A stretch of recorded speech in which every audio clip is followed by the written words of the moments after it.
Imam Hasan Al-Askari Ruhi Lahul Fida was poisoned at the age of 28, and the period of divine imamate lasted for close to 5 years.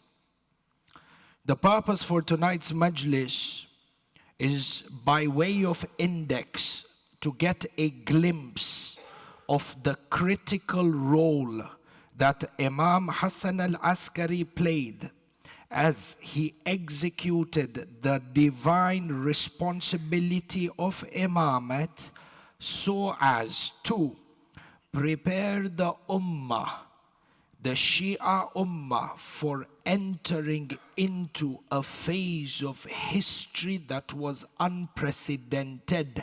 And this is preparing the ummah not only to survive during the ghaibah, but rather to prosper as the Shia ummah navigates through this undefined era of the ghaibah, made up of two, Ghaibat al-Sughra wa Ghaibat al-Kubra. For you find that Imam Hasan Al-Askari played a key role in establishing and creating an infrastructure that would allow the Shia ummah to successfully navigate within the trials and the tribulations of the ghaibah. For the purpose of our majlis and the time that we have allocated, we will try and explore 2 or 3 avenues that Imam Al-Askari established in order to prepare this ummah for the ghaibah. From the first of these ones, Ahibba'i, the first divine institution was to instill conviction within the hearts of the Shia that there is an imam who was actually physically born. Now you and I might think that this may not be such a critical task. However, to appreciate the weight of this responsibility, it is incumbent upon us to understand the political, social, and religious environment in which Imam Al-Askari lived. If we understand the context of the times in which he lived, we will begin to understand the weight of this responsibility.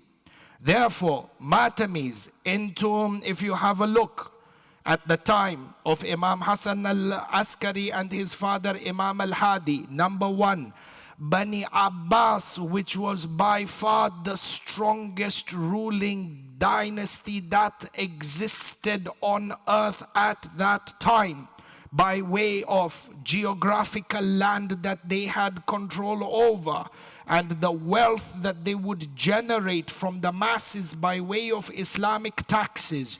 You find that at the beginning of the imamate of Imam Al-Hadi, Bani Abbas shifted the capital of their empire from the city of Baghdad to the city of Samarra. The city of Baghdad was a flourishing city with a history of civilization. And you find that Bani Abbas, having ruled from the time of Imam al-Baqir and Imam al-Sadiq, the political situation at the time of Imam al-Hadi is such that Bani Abbas is forced to move the capital to Samarra. Now, Samarra was a military garrison. Can you imagine a superpower? This is an example to drive the point home. You can imagine a superpower. Generally, countries have their capital cities in strategic cities. It is the financial capital or the capital by way of strategic importance in logistics, banking, so on and so forth. Imagine a superpower of a country moves its capital city. Think of any superpower. And then they move their capital city to a military base or a city which is primarily a military base. What does this indicate? That the government is in a state of high alert. The threat that looms around overpowering this dynasty is such that they need to fortify themselves in a military garrison.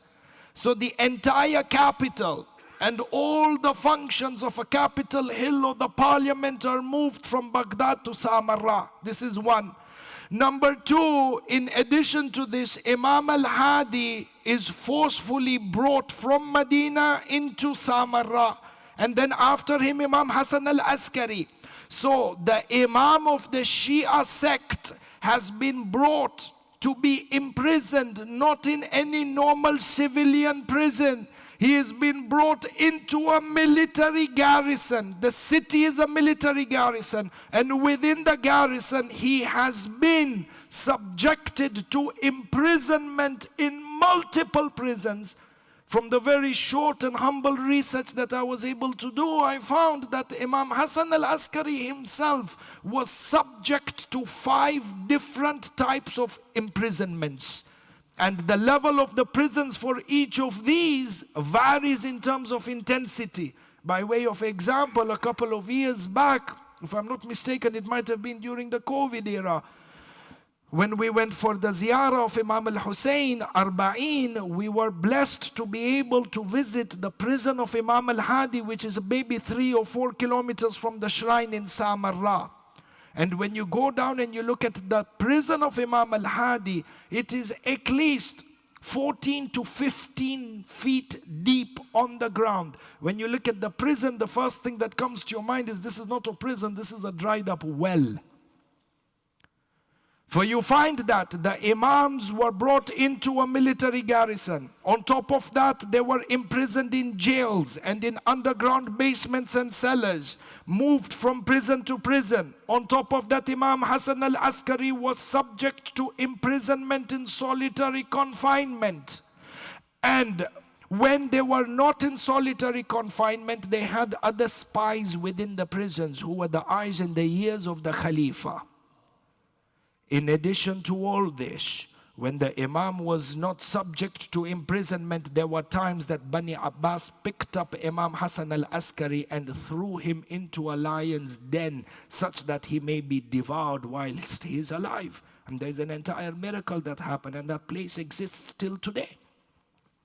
If you understand this environment in which Imam Hasan Al-Askari was living, the extent of this oppression and surveillance, you can say, from the ruling party, to the extent that Imam Hasan Al-Askari, a couple of years before his death, issues a command to the Shias that if you see me on the street, do not even say salam to me. Do not even raise your finger towards me to tell your companions that he is the Imam. Why? Because we are under heavy surveillance. And number one, if your affinity towards me is understood, you will not be able to protect yourself from the government. And number two, what we are trying to achieve is going to get disrupted. Now, in this sort of environment, number one, we have to ask, why did Bani Abbas take all these drastic steps towards Imam Hasan Al-Askari? They took these drastic steps because a hadith that had emanated from Rasulullah in regards to the fact that the 12th Imam is the awaited Mahdi, who will fill the earth with peace and justice and will cleanse this world from oppression and the symbols of oppression and injustice. Bani Abbas were not only aware of these hadith, but they had full conviction that the advent of the Mahdi is a reality. And as a result, they took these drastic measures to ensure that either they kill the Mahdi or the Mahdi is not born. And hadith like these had reached the level of tawatur, both between the Shia and the Sunnah. By way of example, one hadith, Ahibai, I shall mention for you, which is in Kitab Kamaluddin, authored by Sheikh As-Saduq. Shabab, it is absolutely important that we are familiar with texts such as these. Kamaluddin by Sheikh Saduq, I believe, is also translated in English. Hadith is Sharif on authority of Khatamul Anbiya sallallahu alayhi wa alihi wa sallam. Allahumma salli ala Muhammad wa ala Muhammad wa ajjal faraja. Aliyun minni wa ana min Ali. Ali is from me and I am from Ali. وَهُوَ زَوْجُ إِبْنَتِي. and he is the husband of my daughter. Wa Abu Sibtain al-Hasani wal-Husayn, the father of the two Imams Hassan and Hussein. Allah. Allah in Arabic, alif lam alif. Alamat al-intibah. Intibah means when the speaker says Allah, be at a state of attention. The following statement is absolutely important. Every word of the Masoom Imam is important, or the Prophet. But this is for attention. Tamam. وَإِنَّ اللَّهَ تَبَارَكَ وَتَعَالَى جَعَلَنِي وَآبَاهُمْ حُجَجًا عَلَىٰ عِبَادِهِ. Allah has made or appointed me and the father, yani Amir al-Mu'mineen and the Imams, as divine representatives on earth. وَجَعَلَ مِن سُلْبِ الْحُسَيْنِ أَئِمَّةً يَقُومُونَ بِأَمْرِي. And he has placed within the lineage of Imam al-Hussein Imams who will execute my command. The Imams execute the command of Rasulullah. Tamam, it's an extension. The office of Imamat is an extension of Nabuwah. And therefore we say that Imamat cannot be by election. Because you may elect somebody, he is your representative. Not you force your choice of an election to be the representative of Rasulullah. Ala kullin. التاسع منهم مهدي أهل بيته. The ninth, صلوا على محمد وعلى محمد. اللهم صل على محمد. He is the Mahdi from my progeny.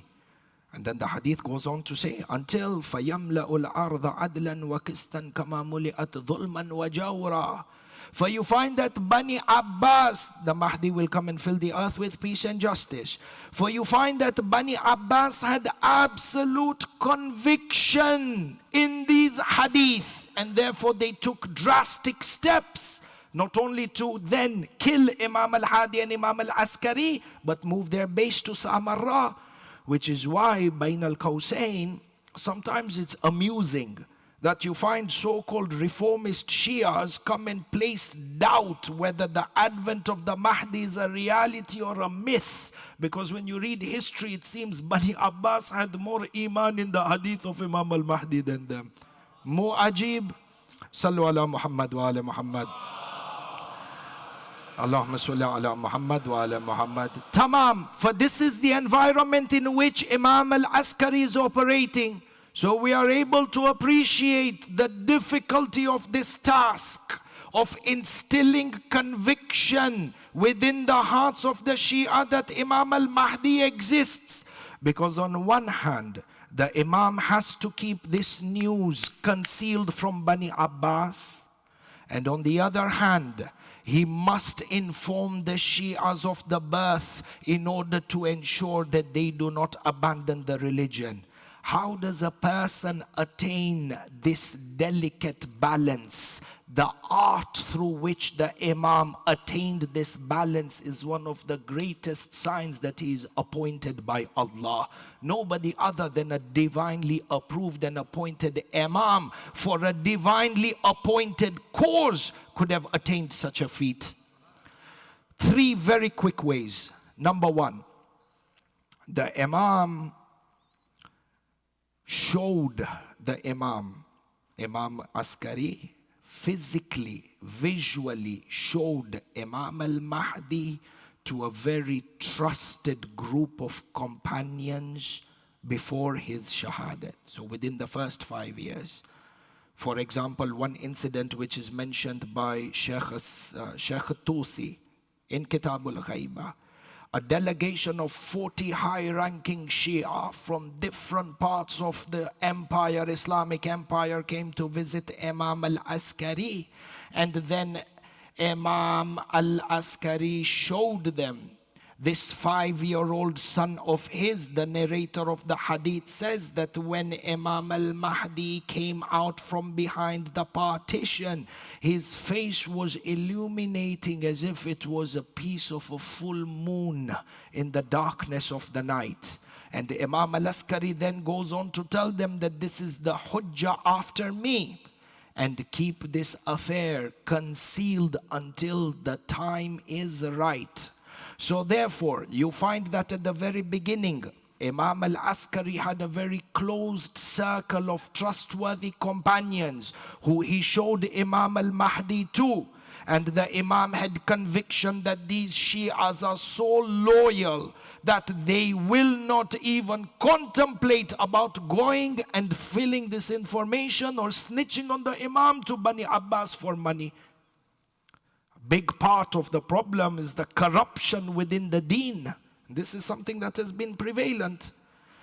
The 40 people would then, when the time is right, become the Hamzat al-Wasl, the connection between the Safir, the 4 Naibs of the Imam, and the rest of the Shias to propagate the existence of the birth of the Mahdi, such that regular people like myself would gain conviction from Fuqaha, Ashabs, Sahaba of the Imam, who are credible in nature, have taqwa and zuhud, that the Imam indeed exists. This marhala of having conviction in the unseen was the true test of the time and continues till today.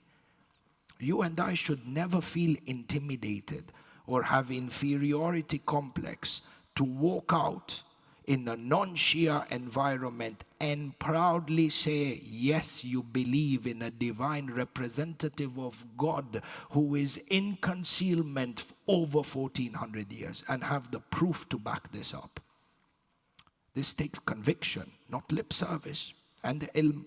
Ay wahid. Number 2, you find that the Imam wrote letters to inform various companions across the Muslim Ummah that the 12th Imam has been born. But what is interesting about this is the manner in which these letters would be delivered. We have within our books of hadith, Uthman ibn Sa'id al-Amri, who was the first Naib of the 12th Imam. We were telling some of the Shabab some nights back. The first Naib of the 12th Imam would deliver letters in regards to Masail, fiqh, halal and haram, and Masail of Aqidah. In Gunia, you know what is a Gunia? Gunia is like, you know how you have a sack of potatoes.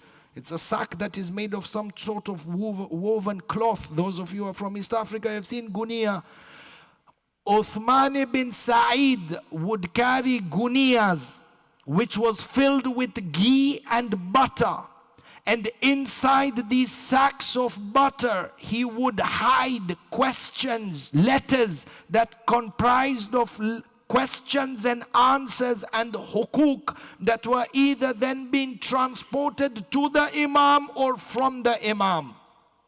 In one incident, Imam Al-Askari writes a letter to his companion Ahmad ibn Ishaq Al-Ash'ari, again in Kitab Al-Ghaiba of Sheikh Tusi. He writes a letter informing Ahmad of the birth of the 12th Imam. You know how this letter was delivered? A wooden cane, like a walking stick, but is hollow on the inside. So the Imam would take the walking stick, roll up the letter in terms of a scroll, fill it inside and seal it, such that when the person is coming in and out of Samarra and they were subject to body checks, they would not find the communication of the Imam. One of the most critical aspects of our Usuluddin, establishing the existence of the 12th Imam, such critical information to the madhab, and even more critical if it fell into the hands of the enemies, were delivered in gunias of ghee and in walking sticks. Shabab, understand the sacrifice that was given for this deen to reach you and I. This is number 2. Number 3, Sheikh Kullish Latif, this point.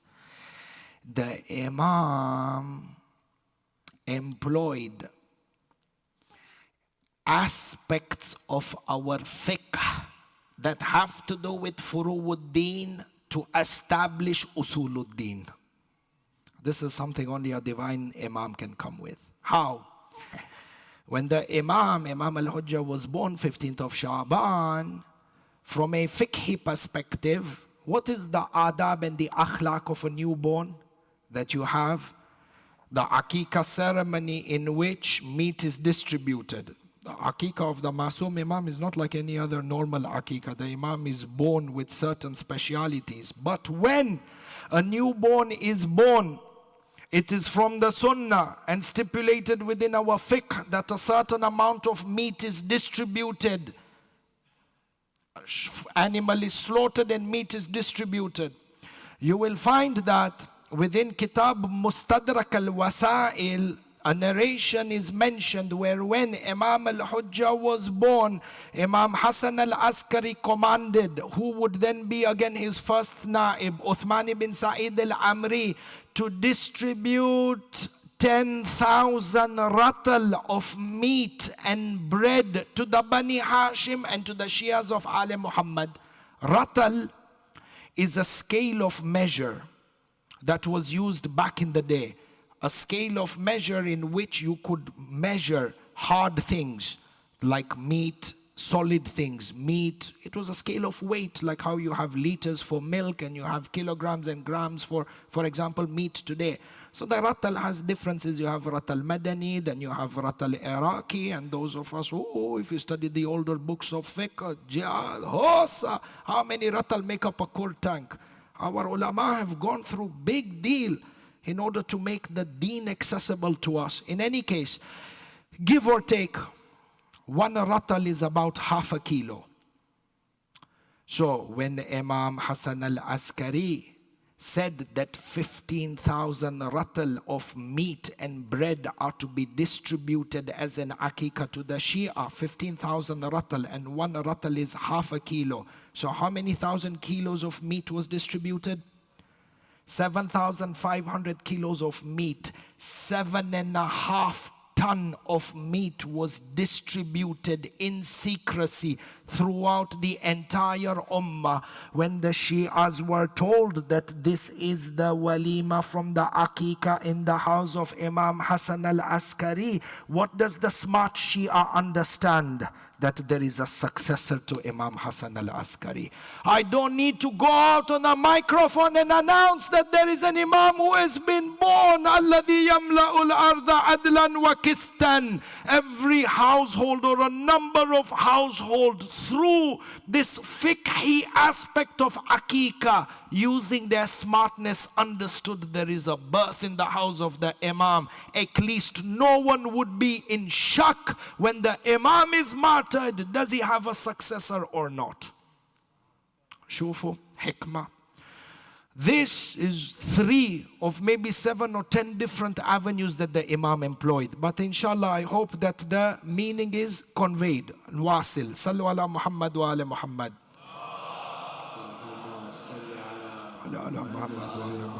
Request to please move as far forward as possible.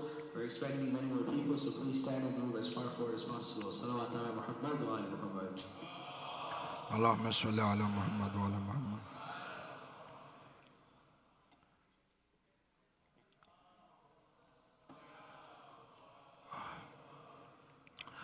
Tamam, as you're moving forward, I'm going to take advantage because we have 23 minutes. So inshallah, you can move forward and listen, and I start with the next point. Salawat ala Muhammad wa ala Muhammad. So the first critical function was for Imam Hasan Al-Askari to establish or create conviction within the hearts of the Shia that Imam Al-Mahdi has been born. Do not panic, do not let anyone steal your aqidah and create shock. Has the Mahdi been born or not? One critical function that allowed the ummah to survive and navigate through the turbulence of entering into ghaibah. This is number 1. Number 2, the Imam took it upon himself as a divine task within the office of Imamat. Number 1, to authenticate and to approve Islamic literature. See, as we get deeper and deeper into the ghaibah, the Shia are only able to understand their deen through what? Through written literature, books of hadith. The books of hadith is the marja, is the point of return, even for the fuqaha when it comes to understanding and preaching the deen. The connection between us and the imams of the past is what? Is the books of hadith. And the imam, through ilmul ghaib, knows that the deeper we get into ghaibah, the more and more the Shias are going to be dependent on Shia literature in order to learn their deen.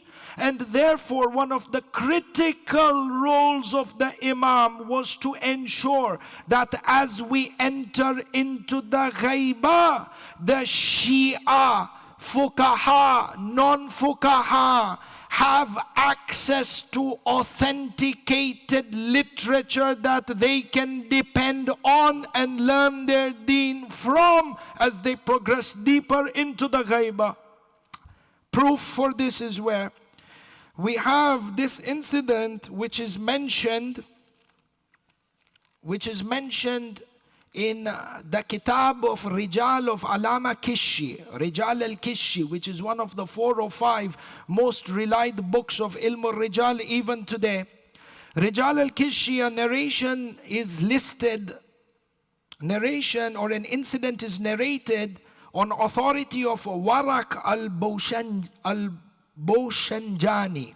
Warak al-Bawshanjani was one of the companions of Imam Al-Askari. Look at what he says. He says, Kharajtu ila Surman Ra'a. Surman Ra'a is the old name for Samarra. I came out to Samarra. Wa ma'i kitabun yawm wal layla.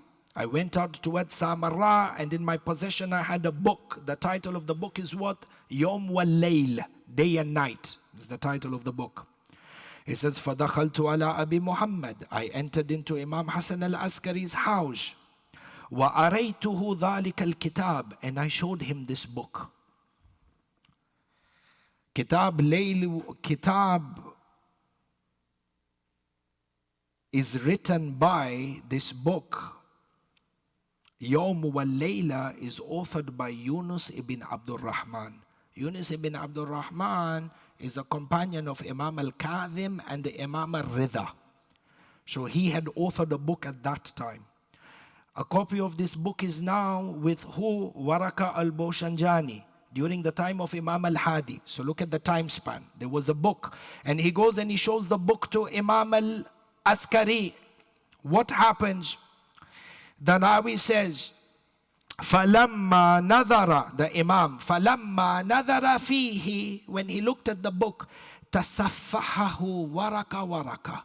I gave the book to Imam Al-Askari, and he looked at this book of Yunus ibn Abdul Rahman, Kitab Yawm wal Layla, and he was reading the book page by page. وقال, Imam Al-Askari said, هذا صحيح ينبغي أن يؤمل به. He says, this book is absolutely correct. And what is in another hadith we have, this book has haqq. And it is incumbent upon our Shias to act and implement upon what is written within this book. Tamam. See, to understand, to read a hadith is one thing. To understand the hadith is another thing. Riwayatun tadri khayrun min alfin tarwih. Imam Sadiq says, one hadith that you understand is better than 1,000 hadith that you just keep narrating. Tamam. From this one incident, we are able to understand a number of important critical points which are to do with shubahat of this day and age. Shabab. Number one, our hadith encyclopedias, our hadith literature was not verbally narrated and conveyed from one person to another. Do not confuse Rijal and the science of Rijal of the Amma with the Khasa. Our literature was passed down generation after generation from books upon books. There was an entire collection of hadith literature that was authored by the companions of the Imams, and these books were known as Asal. The plural is Usul. So from the time of Amirul Mu'mineen all the way till the time of Imam Hasan Al-Askari, there are companions who heard the hadith from the Imams and transcribed these hadith down. These are known as the usul. These books then ended up becoming the primary sources which authors or scholars such as Sheikh Al-Kulaini, when he was authoring Kitabul Kafi, and Sheikh Al-Saduq when he was authoring Man La Yahdaruhu Al-Faqih, and Sheikh Al-Tusi when he authored the Istibsarain, they returned back. Their primary sources were those usul that were written during the times of the Imams. So the first misconception is that our hadith was not verbally transmitted. It was transmitted by books. Reality number two, or point number two, is that these books were then the asal. When the companion of the Imam wrote these books, the book, he would then give his copy of the book to other trustworthy companions who would then begin to transcribe the copy, because there were no photocopy machines. I think even if you say photocopy, this generation thinks you are very old. There was no keyboards, there was no Bluetooth to scan the manuscript and cloud-based whatever other technology that is there. Everything was copied, handheld. Shabab, these are points to understand how our deen reached us.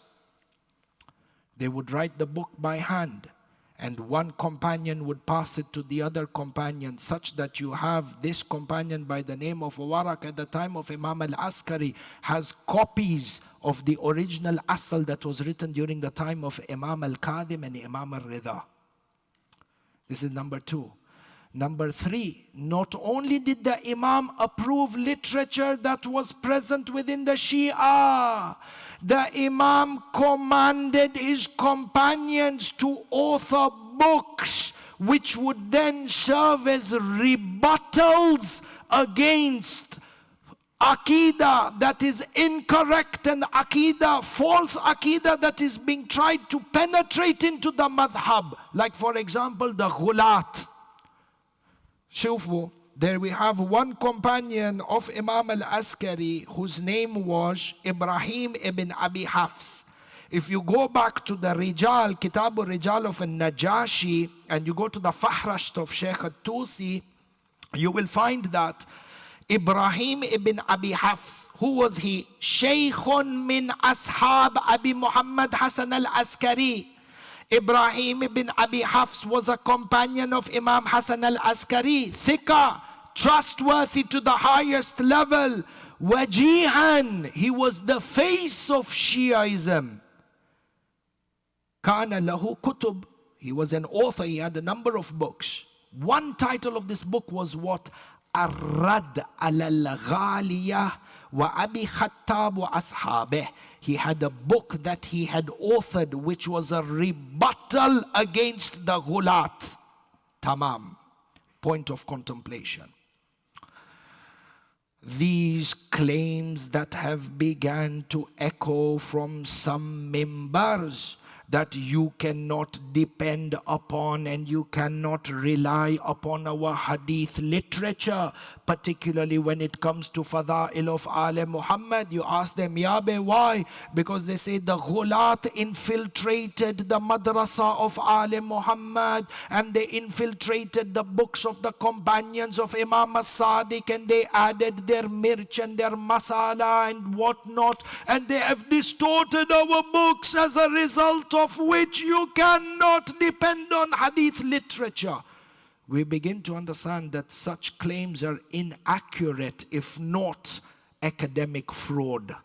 Because during the time of Imam Hasan Al-Askari, you had companions like Abu Hafs who had written and authored rebuttals against Abu Khattab, who was one of the Ghalis and infiltrated in the books of Imam Al-Askari.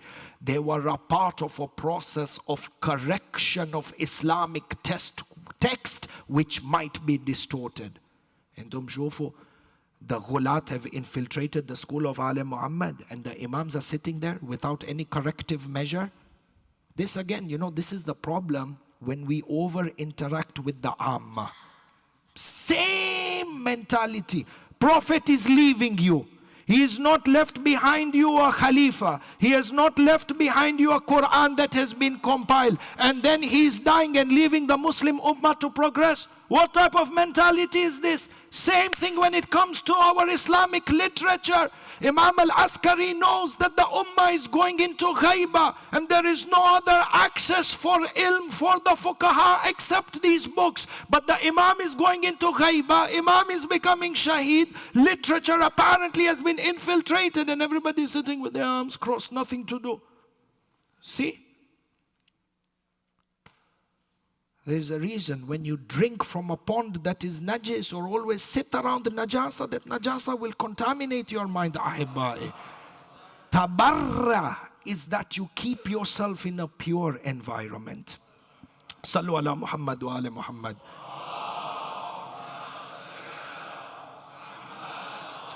Shabab, have confidence in your texts. Many times these people who come out, it is very unfortunate. Majority of them, they have mistakes where we have to be familiar with certain topics if we are going to discuss them, be it on a YouTube channel, in private religious circles, or even if you are within the Hawza Ilmiya. There is a big difference between al-ikhtilaf, between ikhtilaf in nusakh and tahrif. When there are differences in copies, transcription errors, or differences within different copies of a certain manuscript, the difference in the copy does not necessitate the fact that the original manuscript is infiltrated or fabricated. This is number one. Number two, hadith which is da'if does not mean that the hadith is fabricated. Who said this? You go within the most preliminary stages of ilm al-rijal, these differences are made. The difference between a hadith that is da'if and a hadith that is mawdu', which is fabricated. Number three, who told you that the translation of the word hadith sahih means an authentic hadith? This is even wrong. Who said that the meaning of the word sahih is authentic? Because we have other hadith that may not be sahih that are also considered authentic. You have hadith that is muwathaq, you have hadith that is hasan, like the way that a hadith that is sahih, all three of them are authentic. Who said that exclusivity of authenticity is restricted to hadith that is sahih? If somebody does this after years of study, it's academic fraud. And lastly, a chain of narrators is not the exclusive manner in which history is authenticated, particularly when it comes to the fadail and the masa'ib of Ali Muhammad. This is fraud to start removing aspects of the madlumiyat of the maqtal, madlumiyat of Imam al-Hussein within the maqtal, by saying this is not sahih and this is sahih. Who said history is authenticated this way?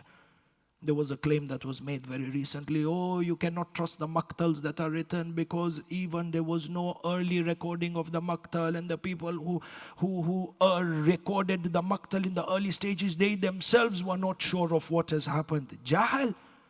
If you do a little bit of research and come out of your comfort zone and sacrifice your nights of sleep, you will find that the first maqtal that was authored that we know about is, you know who? Asbagh ibn Nabata, the companion of Amir al-Mu'mineen, was alive in 61 AH, and he was one of the first people to transcribe a maqtal. This maqtal existed up till the time of Sheikh Saduq. Jabir al-Ju'fi, companion of the fifth Imam, wrote a maqtal under the command of the fifth Imam. We have majalis of these that were dedicated in the past. Karbala, Ashura, Imam Hasan Al-Mujtaba said, La yawm ka yawmika ya Aba Abdullah. There is no greater day than the day of Imam al-Hussein. This Imam al-Hussein is Safinatun Najat. But then the Imams never took an initiative. Let us preserve Karbala for the future generations. Shunu, akal lo basal. Basal means onion, by the way. Bongo ama basal. Sallu ala Muhammad wa ala Muhammad. Shabab, have confidence in the material that is there. Yes, there are grades of hujjiyah. Different grades of what is considered to be a hujjah, not a hujjah. Majority of us who are not specializing to be fuqaha, this is outside our league. And for what is important to us and applicable to us, Have confidence in the ulama of the past and the efforts of the imams and their companions, that the literature that you have is literature that will take you from Kitabul Kafi to fulfill your obligations in the 12th or towards the 12th imam. This is number 2. So the first critical role was to create confidence and conviction within the ummah on the birth of the 12th imam, living person, present. Number 2, authenticate and approve Islamic books and literature, which would then be a source of guidance for the generations to come. The third was that the imam stressed and gave much importance to holding on to the institution of ziyarah. I want to make sure that we have enough time for the masa'ib, so I will not put into this point. However, you should know that one of the 5 signs of a mu'min is what? Ziyarat al-Arba'in. I say this is the khulas of the entire point if we get a chance in the future. Shabab, Ziyarat al-Arba'in is the most powerful institution within this deen that can prepare a person towards the ghaibah of the imam. Ziyarat al-Arba'in, one of the goals behind the Ziyarat al-Arba'in is that you learn to endure pain whilst exhibiting your love for the imam, coming out of your comfort zone such that you can go to the imam and pledge your allegiance. The pain that you subject your body to, whether it is the critical, whether it is the heat, whether it is the tiredness of the walk, the sweating, the zahma, and you take a tapat and an elbow and a here and a there when you're going into the haram. Khair. All this is khair. Do not become like those who corrupt this institution the way they have corrupted the institution of Hajj and Umrah. It's not a luxury resort holiday that we are going for. We are going for pain that strengthens the soul, and take pride in that pain, because this is what is required in bay'ah. Look through the bay'ah of all the imams of all 11 previous imams. When they gave bay'ah, they didn't give it in luxury. They had to give up their luxury, come out of their comfort zone. When you do this, you allow the soul to elevate. And all of us have a role in preserving the divinity of Ziyarat al-Arba'in. Take as an ishara, kafi and wafi. Sallu ala Muhammad wa ala Muhammad. Allahumma salli ala Muhammad wa ala Muhammad wa ajjal faraja. Masa'ib, Allahu Akbar, Shabab, Masa'ib, Imam Hasan Al-Askari. The narrations mention over here that Mu'tamad was absolutely terrified of Imam Hasan Al-Askari, even though the birth of Imam Al-Mahdi was concealed. The government was not sure, and they felt that they cannot take any chance. So the narrations mention that Mu'tamad Al-Abbasi Al-La'in then poisoned Imam Hasan Al-Askari. The poison was given to Imam Al-Askari on the 28th of Safar.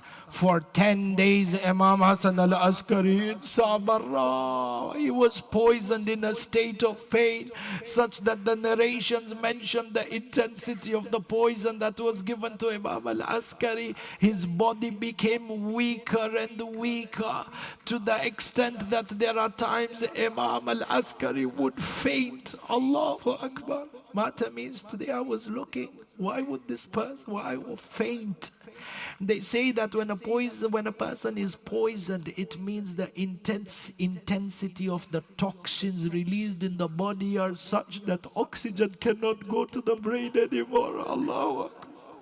And another one, they say it's the intensity of the pain inside of the body is such that Imam Al-Askari fainted multiple times for 10 days. says Imam Al-Askari fainted due to the intensity of the poison until on a night like last night, the 8th of Rabi Al-Awwal, there were only 3 people in the house, a slave by the name of Aqid, Sayyida Narjis and Imam Al-Hujjah. Aqid says, I went to Imam Al-Askari and he was trembling and shivering. He said to me, bring me my bowl so that I can do wudu. Aqid says, I took the bowl to Imam Al-Askari and Imam Al-Askari was trembling so much the water was spilling onto his lap. So he said, call for me my son the Mahdi. Aqid says, I went behind the partition. I saw Imam Al-Mahdi 5 years of age. He was in the Musalla in a state of kunut. So Aqid says, Sayyidi, your father the Imam is calling you. Imam Al-Mahdi goes to Imam Al-Askari. The narration mentions Imam Al-Mahdi gently held the cup and he fed water to Imam Al-Askari. He helped Imam Al-Askari do the wudu. Ya Sahib al-Zaman Karbala. At least you were here to give water to your father. Imam Al-Sajjad in the Khaymaga. And over here Imam Al-Hussein is saying Al-Atash, Al-Atash. You know the madlumiyat of Imam Sajjad. When we bury our parents or our loved ones, when we make the grave, we pour water on the grave. Imam Sajjad watered the grave of his father with his tears. Allah, Allah.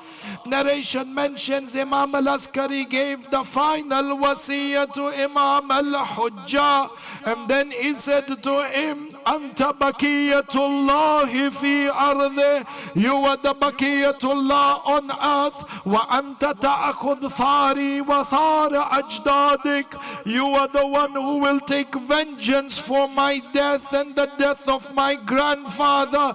Imam Al-Askari then said, you shall take vengeance for the Qatil of Karbala.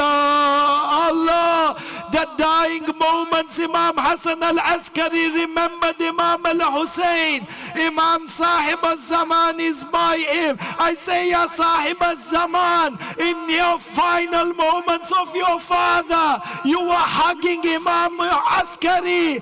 Come to Karbala, Sahib al-Zaman, in the final moments of Imam Al-Hussein. Shimmer is on the chest. Imam Al-Hussein is looking towards the Khaymaga. Zainab is running out. At that moment, Imam Al-Hussein cries, Zainab, go back. Zainab, go back to the Khaymaga. If you see the khanjar on my throat, Zainab, the khanjar will hurt you more than it hurts me. Maktal mentions over here Imam Al-Askari then lied down facing the Qibla. فَأَسْبَلَ يَدَيْهِ وَمَدَّدَ رِجْلَيْهِ. He then recited the Shahadat, أشهد أن لا إله إلا الله ففاض روحه. Imam Al-Askari's ruh left his body. Wa imama. Allah, Allah. Final 2 minutes if you allow me. I know I'm passed out of the time. This is the final Masaib of this Azadari season. Allah knows next year we'll be alive or not to wear black clothes and cry. Ya Sahib al-Zaman, accept our tears. Imam Al-Askari is shaheed, the ghusl and the kafan is given, the janazah is taken out in the middle. Jaffar, Sayyid Jaffar, the brother of Imam Al-Askari is about to recite the Salatul Janazah. The Maktal says then Imam Al-Mahdi came out, 5 years of age, and he said, oh father, oh uncle, I am more deserving to recite the Salat. Imam Al-Mahdi recites the Salat and then disappears. Bani Abbas knocked now know that Imam al-Mahdi is present. So the Maktal says, or the historians narrate, that they raided the house of Imam Hasan Al-Askari. Matamis, do you know who was inside? Sayyida Narjis Madluma. They say they raided the house of Sayyida Narjis. Her hands were tied and she was taken for imprisonment. 2 years Sayyida Narjis in prison. I say, Allah, Allah, Sayyida Narjis, you have a role model in Zainab al-Kubra, Shama Ghariba. When the houses of Ala Muhammad, the tents were lit on fire, the children are running in every direction. Sayyida Zainab sometimes behind Layla, sometimes behind Rabab, and sometimes behind Sayyida Ruqayya. Do you know when they were separated, Sayyida Ruqayya came running back to Sayyida Zainab. She says, Auntie Zainab, I was choking from the black smoke. Auntie Zainab, they slapped me. Allah, what did Sakina say, Shama Ghariba? Auntie Zainab, look at my ears. Coolly snatched the ear.